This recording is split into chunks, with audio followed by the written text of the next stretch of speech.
moving the last time I checked. And then another great idea that everybody can get behind is the idea of newborn screening.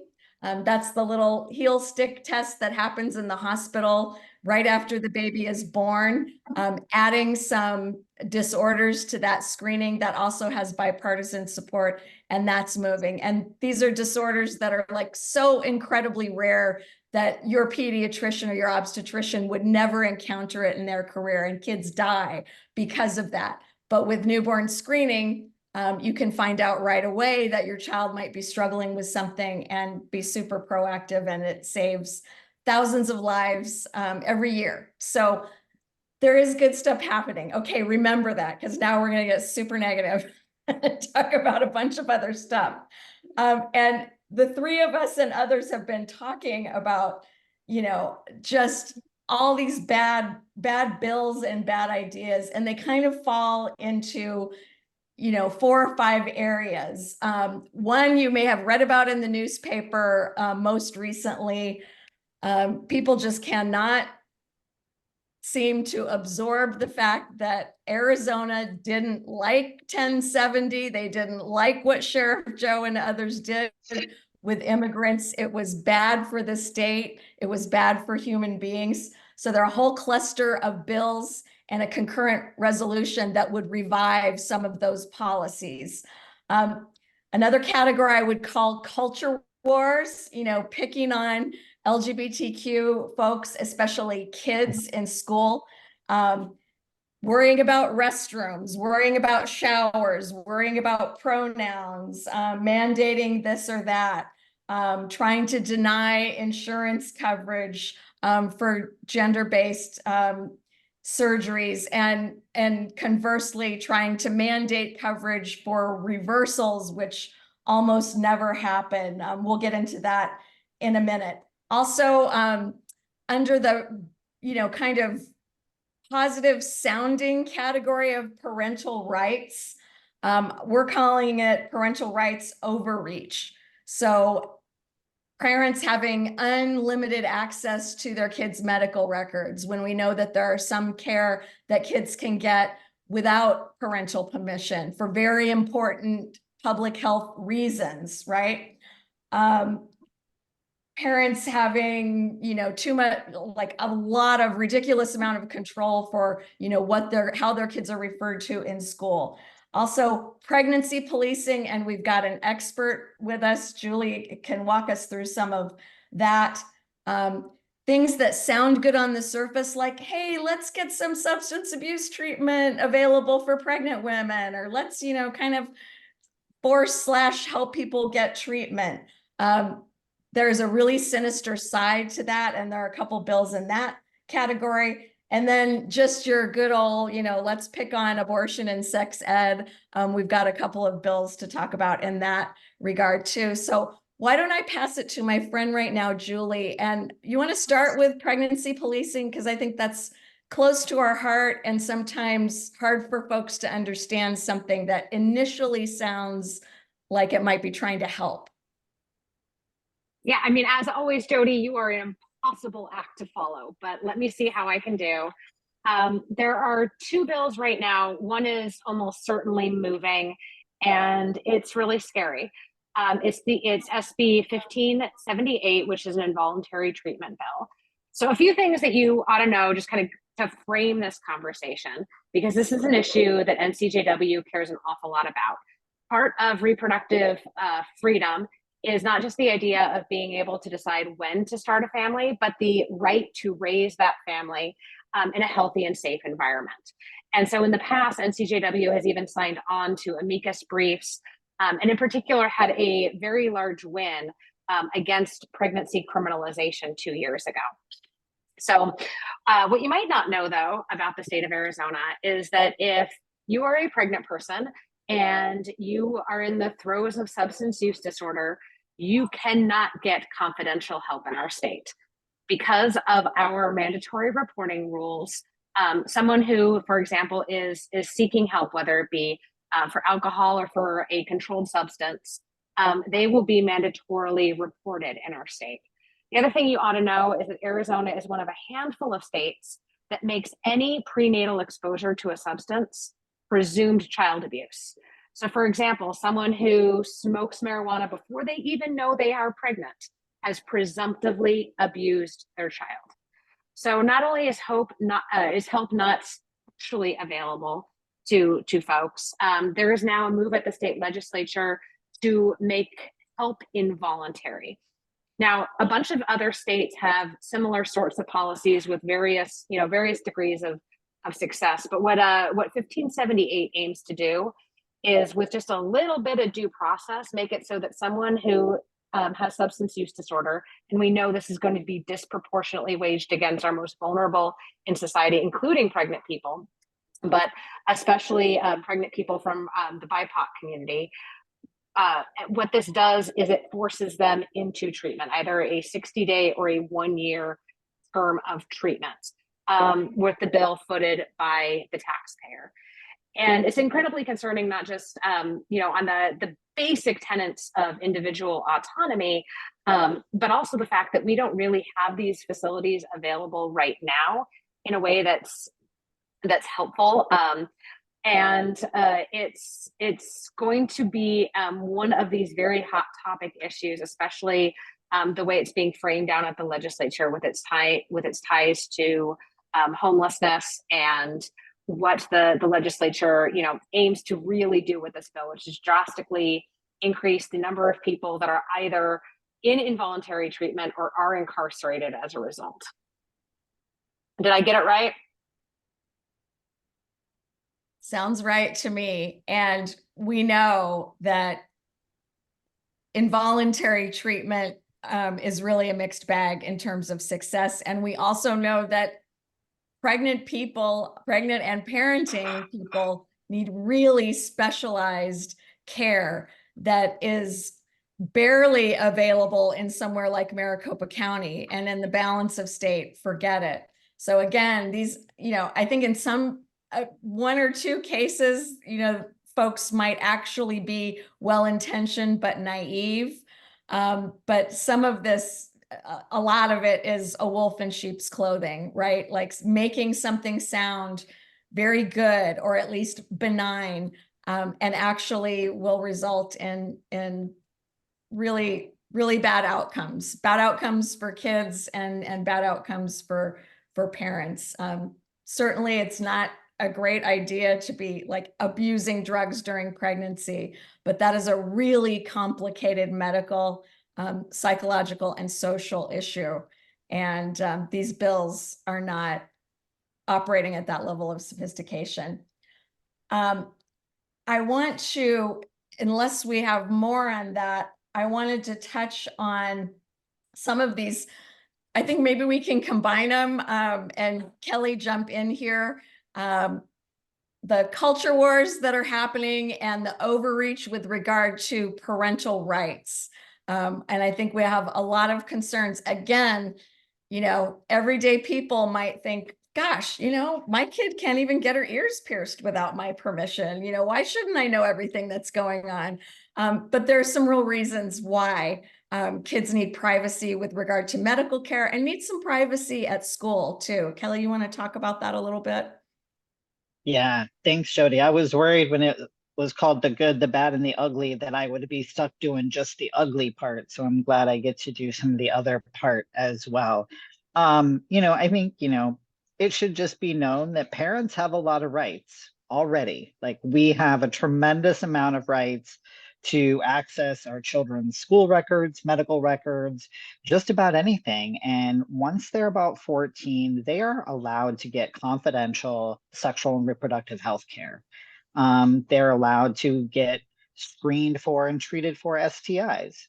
They're, allowed to get, that kind of treatment. And so making sure that information stays confidential really is, the key to having kids use that as a resource, right? If they know that eventually their parents may find out, because some of these bills allow access, all the way until the child is 18, right? And so we all take many paths in our parenting and child kind of rearing times. And, you may find out something later on that's not going to really, be a good thing for your child's health and impact your relationship. And so it's really kind of scary because there's not just one bill, right? There's 3 bills trying to get access to minor health records.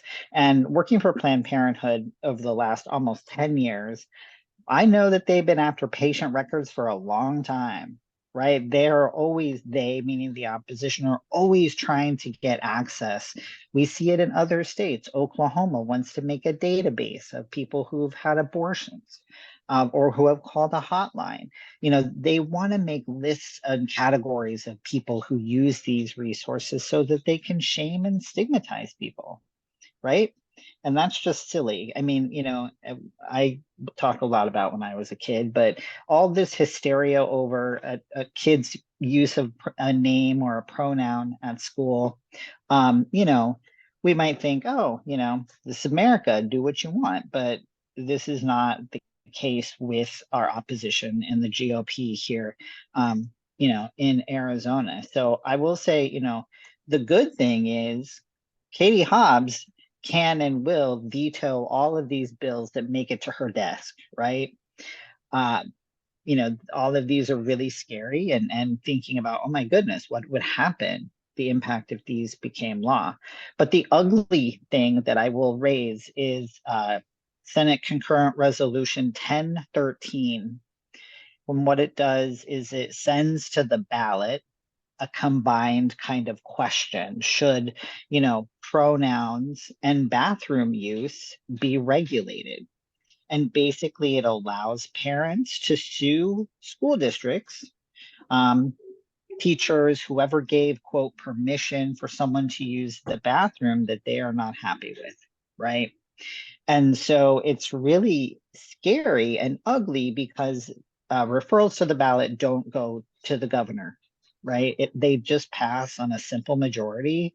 And that's exactly what the opposition has in each chamber, right? They have a 1 vote majority, which it feels like sometimes they act like it's a super majority and our side acts like we deserve it. But it's just 1 vote, and that's all they need to get this on the ballot. And we know with the efforts to get Arizona for abortion access on the ballot, if we have a 2-page ballot, what's going to happen? What's going to happen when the ballot is a 1.5 long? What are we going to do as advocates to help our folks understand where they need to go on the ballot, what they need to vote for? So these are really not mundane things to think about. And also stupid things to have voters think about, of pronouns and really, this does make an impact for, LGBTQ people, for people who love us, for students, for kids who are going through this. It really does make an impact on folks. And so really just trying to create, that psychological space that also acknowledges a lot of, the trauma that happens down at the Capitol, that people use this rhetoric. We saw recently, I think just what the news came out yesterday, there was a non-binary child who was beaten in a Oklahoma restroom in their school. And I will say they were killed by girls, cisgender girls, simply because of the rhetoric of, do you belong in this bathroom? And so I just want to remind us, it's all fun and games, it's all politics, but what it comes down to is someone's real life experience. And that's what we're trying to make sure that folks are able to go and live their life, right? And so really just trying to remember when we go through these exercises of, really making sure that we take care of the folks in our lives, that we might need to reach out to and say, hey, I know that this is rough right now. So that's all I wanted to say, Jody. I'll try to get my good, bad, ugly, and twist a little heart wrench in there, because this stuff is very real. It's very real and it's very personal. Here's something also that is ugly about the concurrent resolutions, right? They go straight on the ballot. Really, this has been a trend over several years. conservative majority, not really paying attention to their rules attorneys in terms of what's constitutional or not. You know, stuff that gets a hearing and then stuff that's getting referred to the ballot. Really, like the totality of that SCR 1013, which has to do with all sorts of things about kids in schools. One of the things that, you know, just absolutely is unconstitutional, but voters may be asked this question unless we can get it tossed off the ballot.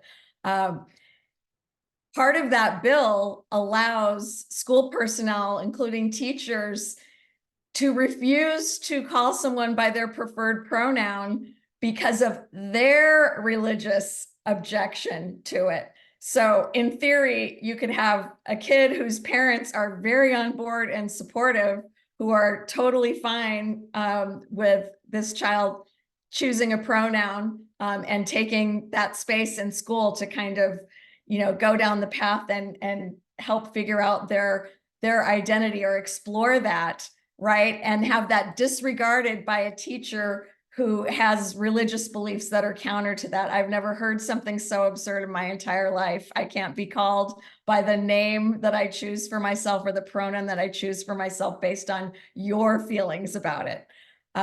That's where we're at. The final thing I want to tackle, and then I'm sure folks have lots of questions. So we've talked about pregnancy policing and parental rights. And the stuff that goes on, you know, with the culture wars, particularly focused on our schools. Something that is not right in the center of our wheelhouse at NCJW and with our allies, but that we care very much about because we have people in our lives and we have allies at the Capitol, are these anti-immigrant bills. There are bills about illegal border crossings, and this really is 1070 2.0. If folks were around during that era, you had the creation of state crimes regarding immigration, which is really a federal issue. And then, of course, you have local police getting involved enforcing those state crimes. So border crossings, House Bill 2748 and 2821, and Senate Bill 1231.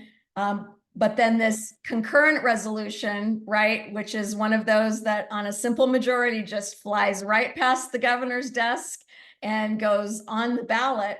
That is an expansive bill with all sorts of things in it, including using E-Verify and then to deny public benefits to immigrants who are already not eligible in large part for benefits. So it's some of this is just spreading, you know, the myth of the immigrant, and others of it is, you know, using the law to punish people around the margins. And it is just really hateful. Julie, I know you have some expertise on this, so I'll let you chime in on this if you choose. No, Jody, I think you said it all, and I think there's a lot of effort to mobilize against these bills. Actually, no, I will say one thing that's not the thing that you'd expect. That these bills will be enforced if allowed to go through. They will be enforced by what is again the most violent police force in the United States.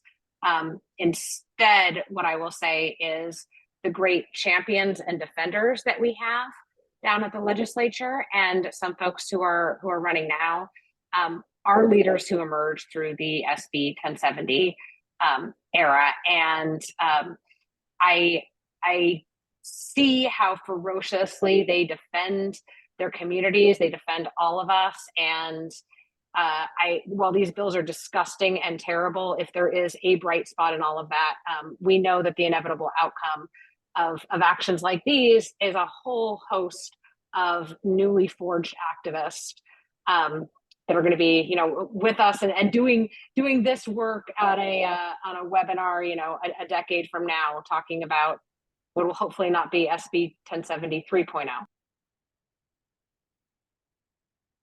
Amen to that. So I'll ask Sivia and Kelly, you have any other final word? You've heard it now. You've got we talked about some good stuff at the beginning, good people, good ideas, a lot of bad bills, right? And then truly ugly, this circumvent of the governor's office, who has been an amazing champion and backstop. That's been one of her most important roles. Otherwise, we can throw it open to questions. I think it's interesting to point out another bill, actually what appeared to be contradictory or hypocritical bills.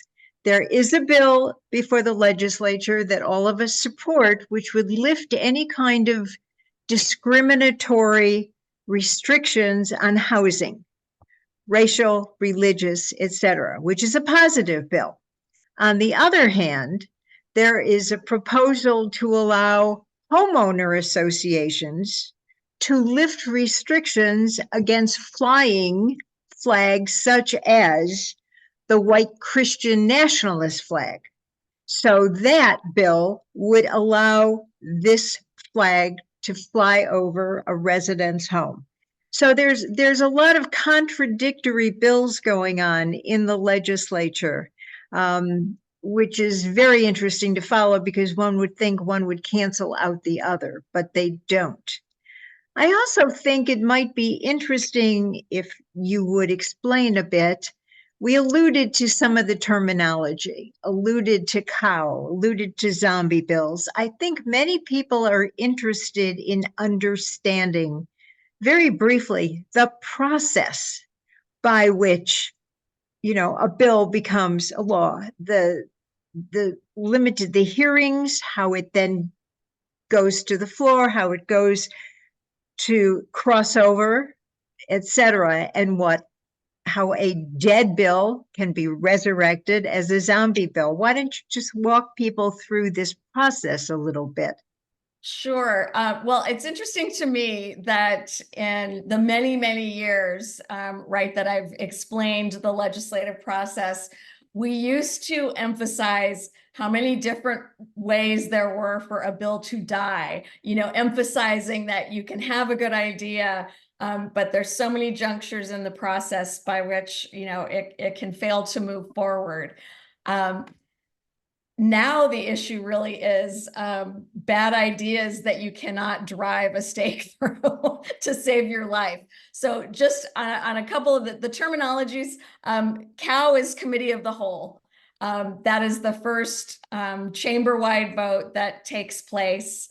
That is usually where the amendments that have been adopted in committee, if any, are approved by the entire body, and then the bill will move on to third read. So, to just recap briefly, if you've, got a bill that you want to make into a law, you've got to have a sponsor, you've got to have support in the majority, right? Or it's going to fail the first couple of tests, which is, can it get assigned to a committee, and can it get on a committee agenda, or will someone pull a trick like triple assigning it?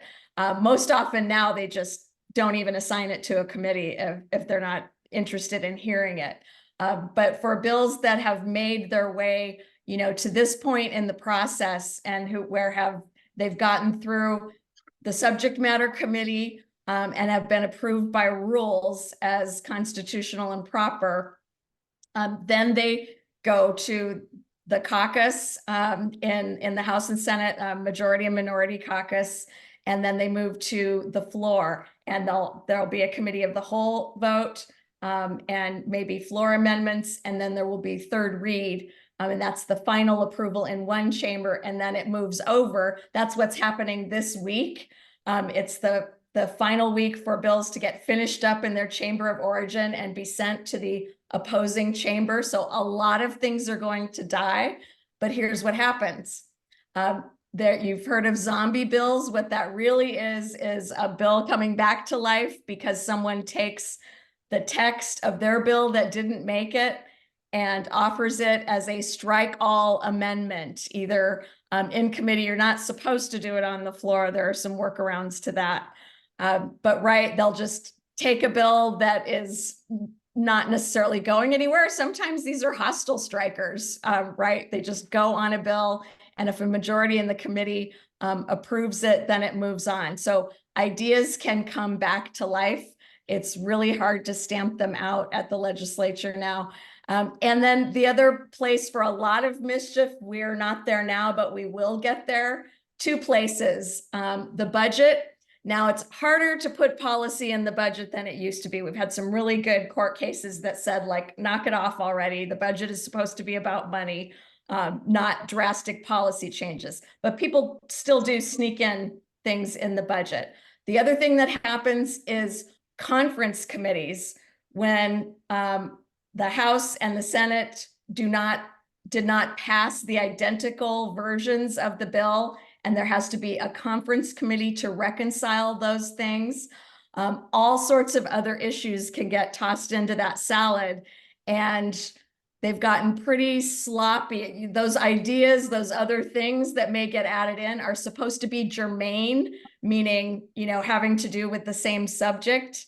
But I've seen rules attorneys try and buck the system and say, no, it's not germane. And I've seen rules attorneys be fired for that. So it's brutal down there, and things really can come back to life multiple times, especially if someone is very, very determined. Does that answer? Somebody had asked a question here. There's confusion about striker bills. So I think that does answer it. Yeah, that In is a fact- strike all amendment. So it strikes everything that was there in the bill before, could be on a completely different subject, inserts a new title, inserts all the new verbiage that may be a brand new idea, or more often is somebody's bill that didn't make it and that they want to revive. If I recall correctly, one of the most notorious was back in 2021, when a bill to redesign Arizona license plates was a striker that ended up with the abortion reason ban and the fetal personhood law.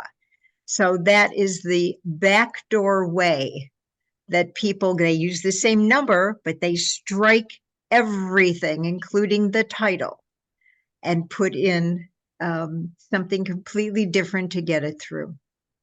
So why don't we open it up? Are there any questions?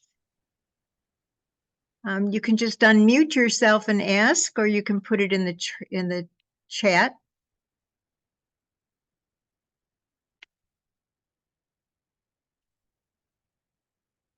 Nobody?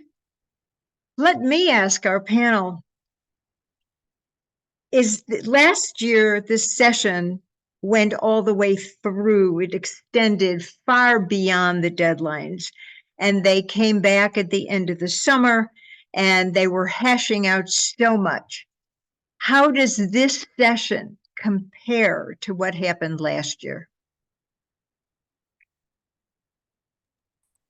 Okay, I want to take a stab at that first, and then tell me where I go off the tracks. I think the biggest difference that we're going to see this year is that it's an election year, and our primary just got bumped up. And one of the things that absolutely has to happen during this period is that people need to campaign, even if they're in a quote unquote safe district for their party. They especially need to be able to get back to their district and campaign. So I think there's going to be a bigger rush to get things done faster. I think that's also going to incentivize some of the things that people think will motivate their voters to get out into the polls. And I think that's one of the reasons why the bills this year have been particularly outrageous. So with any amount of luck earlier than last year, although I'd love to hear opposing viewpoints. I agree with Julie. That should be the pressure, right? That absolutely should be. Of course, now, you know, we talked about the good, the bad, and the ugly, and you haven't heard any of us mention a thing about the budget, except what I just said, that people sneak things in the budget. Y'all, we have what, $1 billion deficit? I forget, and counting, right? We have a massive budget deficit in Arizona, and two parties who are not on the same page with regard to how to manage that. There's several things driving that. I think it's beyond the scope of this call. But until folks face reality and come up with a proposal, the governor has put forward a proposal. And our conservative legislative majority didn't like it. I haven't seen or heard a counter proposal. I don't know if I missed that, but I don't think so. So they really have not put pen to paper. I think that is a potential slowdown, but that is also, that creates a bunch of smoke-filled rooms where people are wheeling and dealing to get what they want. And often votes are traded on the kinds of bills that we're talking about. Something else that I haven't seen before, and I want to tread lightly here because, our legislative friends have been operating in an incredibly hostile environment year after year after year. Like, these are folks who run for election knowing that, their bills will not pass, right? We've only recently had a friendly governor. I'm concerned, though, that as Julie mentioned, with the election pressure, that some of our friends are going to think that they need to vote for these bad ideas because their voters won't understand, maybe, or they think they live in a swing district and that, their voters will not see the subtleties here, or they need to appear moderate. We have to really, really help those folks understand that we have their backs and that they can take these tough votes, and they've got to, because these bad ideas, some of them the governor will not even be able to say no to if it hits her desk, right? She's got all sorts of pressure too, trying to get a budget passed. So lots of horse trading, and not in a good way. Exactly. There was a question here. I think someone else answered it, but it was, when is the best time? When can RTS be used? And I think one of our attendees answered, it can only be used when a bill is on a committee agenda. However, you can use my bill positions to register thumbs up, thumbs down. There's another question which is very interesting, and I touched on that a bit in my intro here. The question is, it seems religion runs through a lot of these bills, with the separation of church and state in the U.S. Constitution notwithstanding. What can we do here to protect against some of these bills?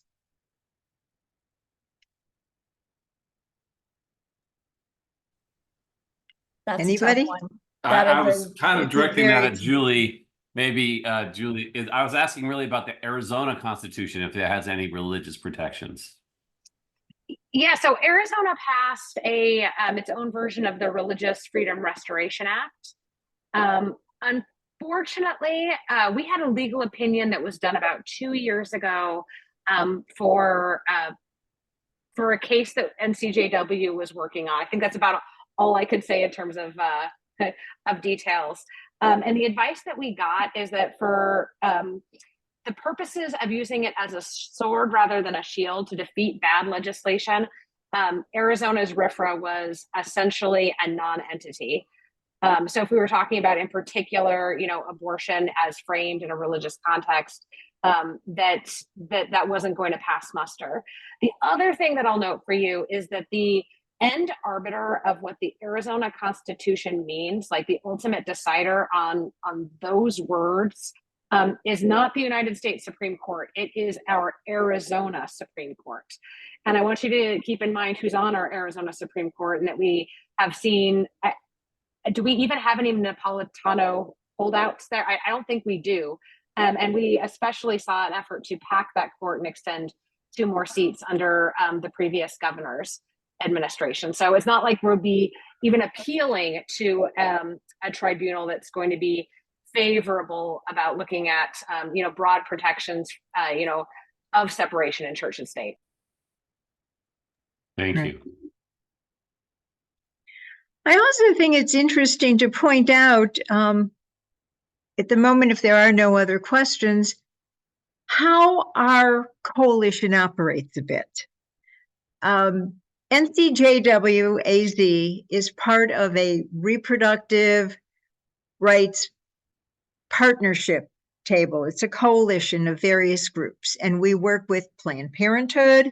We work with Reproductive Freedom for All, which is formerly NARAL, the ACLU, the Arizona Medical Association, ACOG, and numerous other groups. We meet weekly and we discuss bills that are being proposed, and we discuss strategy to deal with these bills, either yay or nay.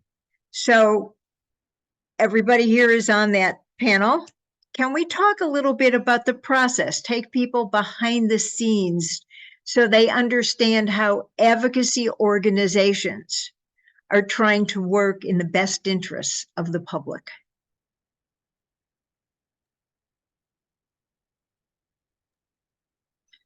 I think, our weekly meetings are, they're not at 4 o'clock in the afternoon anymore, which I think is great. 9 a.m. on a Friday, you're going to hit me much better. But really it's, we have gone through some reiterations of what a coalition looks like. And this one is really centered on policy and action. Like, what is the proposal? Who's doing it? And are there other folks we need to bring in? Recently, we're really bringing in the LGBTQ coalition, because so many of these bills, like there's not an anti-abortion bill in the legislature this year. There is not one that says we're going to restrict 72 hours, ban abortion, nothing. Okay. Not that they've given up. They kind of have run out of money, but they're going to abortion adjacent issues like fetal cellular rights, right? They're going to attack trans communities because that's all they have left in their playbook. And so it's really making sure that we understand those things, and really making sure that, that's how we show up. And so that's really what we're bringing to the table is like, hey, I heard about this. Who can we talk to? And it's really like a brainstorm of, kind of policy mayhem of like, well, let's try to talk to this person, and this person. And it's really multi-pronged approach because I don't know, there's a lot of folks on the call. I think I might be the only male, identified person. And I think everyone has been through the ringer with a lot of places, not listening to you anymore, not listening to the things that you say. And so we know that it needs to come from so many different sources. We all need to be saying the same or similar thing. And that's what we do on Fridays. We kind of nurture our message and then take it out into the world as Planned Parenthood or as Reproductive Freedom for All, as ACLU.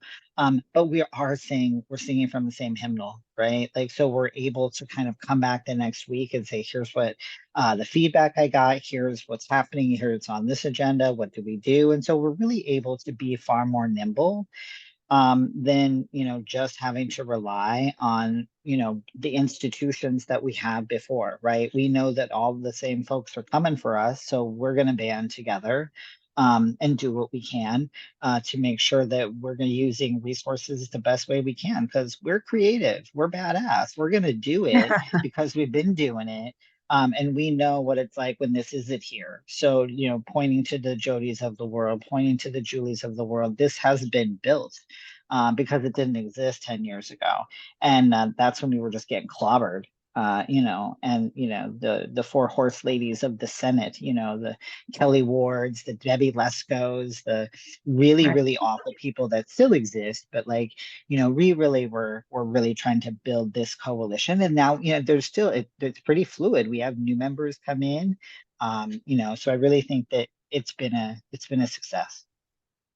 And what's interesting for everybody is that it falls under the general, very much like NCJW AZ's mission, the general reproductive justice umbrella, which is why we are so concerned about making changes with Department of Children, Family and Children's Services, why we're so concerned about mandatory drug treatment programs, why we're so concerned about pronoun bans and privacy of minors' medical records. It really is an inclusive umbrella that has to do with bodily autonomy. And everybody strategizes so that we do have game plans on this. And we need all of you to participate in the early stages, as we make clear, with RTS, and to do thumbs up and thumbs down on bills, and to continue the pressure. Let's not forget the need to contact your state reps and your state senators. You know, I was speaking with someone the other day, a very astute attorney, and I said, well, in your LD, and she said, what's an LD? And so it's shocking how many people are really not aware of what's necessary.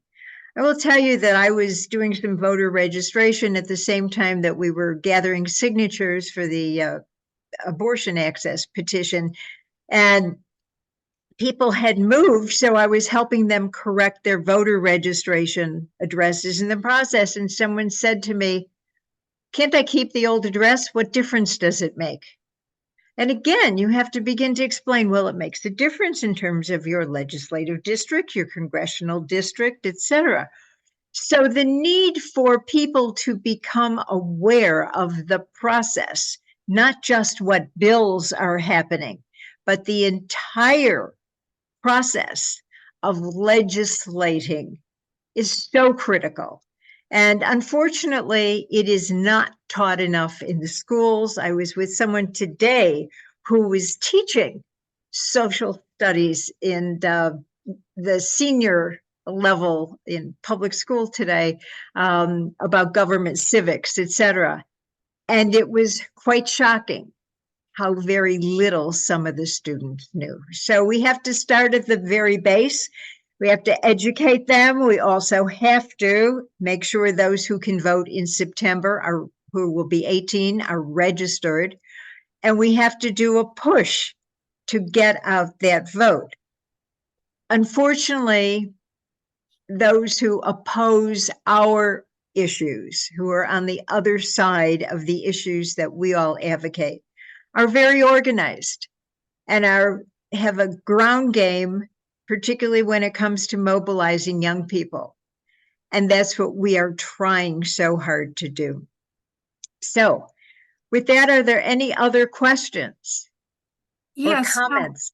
Hi, my name is Meryl, and I just wanted to let you all know I was a member of NCJW with my mother in 1985, and abortion was our only problem then. So I just wanted to tell you, I had the spirit of this, but there's so much more, and it's daunting. I mean, a woman got arrested for dropping a bottle of embryos, and he's going on trial for murder. It just doesn't make any sense. So I really, we were focused on national issues, but to focus here, I think is really important. And thank you for all this information. Well, thank you. Yes, it goes back to my opening comments when we talk about how everything is now more of a state's issue. I'm sure everybody is aware what she was just referring to, and the Alabama decision that frozen embryos are now, quote, unborn children, which may put an end to assisted reproductive technology here, or IVF. So those are the kinds of things that we have to stay vigilant with as we look at our legislature and monitor closely what they're doing. Susie Stone? Yeah, I just have a question about sort of somebody subjective, I know, but what's the efficacy of voting up or down a bill or using RTS? Like, how much are they actually paying attention, especially if this is what you're doing in committee? And what other ways, like once it's passed committee, might there actually be to exert citizen pressure on any of these bills. And my last question is very practical, which is, I know like on federal legislation, you're able to kind of like put in the, like on Legiscan, put on like your topic and search by topic, but I haven't really, is there a way in Arizona bills to search by topic?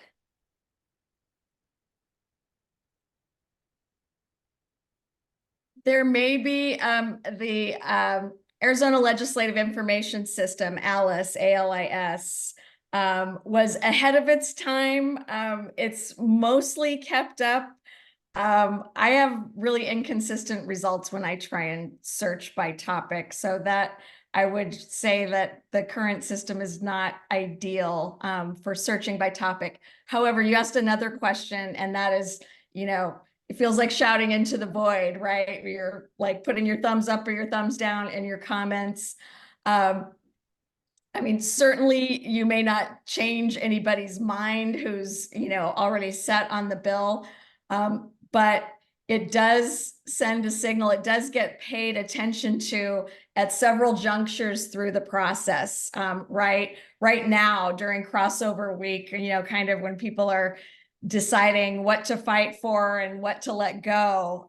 I think seeing how much community support or opposition is out there is very instructive, and legislators and staff do look at that.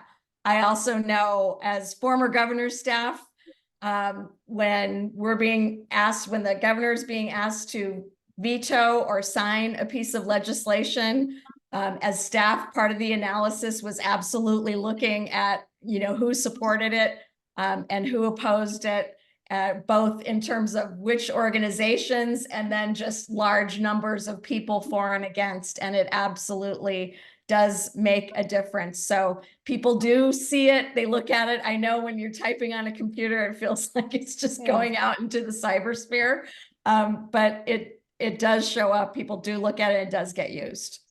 Right.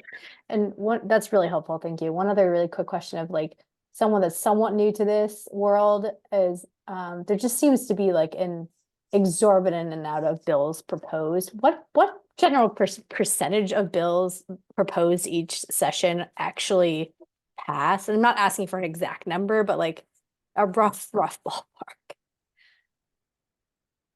Does anybody know the actual? I used to know the actual answer to this. I mean, I would say it's under 20%. It's an astonishing number of bills there's astonishing number of bills that never get assigned to a committee. So there's a big die-off right at the beginning of session. Now we're in another die-off period, right? Crossover week where, you know, ideas just don't necessarily make it. It is a small number that finally, I would say less than a quarter. Far less. And is there any way other than just coming to briefings like this to know which ones we should actually be paying, like which ones have a chance, like as an ordinary citizen? There are a number of really good newsletters out there, folks that put out, and I'm going to ask my co-panelists for help. Right, Indivisible, I believe, puts out a weekly legislative update. If you have an area of interest, like the professional association, for instance, like the Arizona Education Association or Save Our Schools, they both have newsletters that you can sign up for. NCJW puts out a weekly update talking about bills. So yeah, there are many ways to get plugged in, and people kind of do the work for you. And so you don't have to feel like, oh, there's 5,000 bills. Do I have to read every one of them? No, you'll go crazy. Don't do that. And we are so proud that Jody does our weekly update, and we get it out to everybody usually Sunday or early Monday morning. Plagiarized from Julie and Kelly. That's what we try to let everybody know what's coming up, and then you have the numbers, and we hope that you will be able to follow them. Anything else? We're at time. So if there are no more questions, I would like to thank Kelly and Julie and Jody for the conversation. Thank all of you for attending, for your questions, for your interest. And please stay vigilant with what is happening in the legislature. Thank you again, and good night.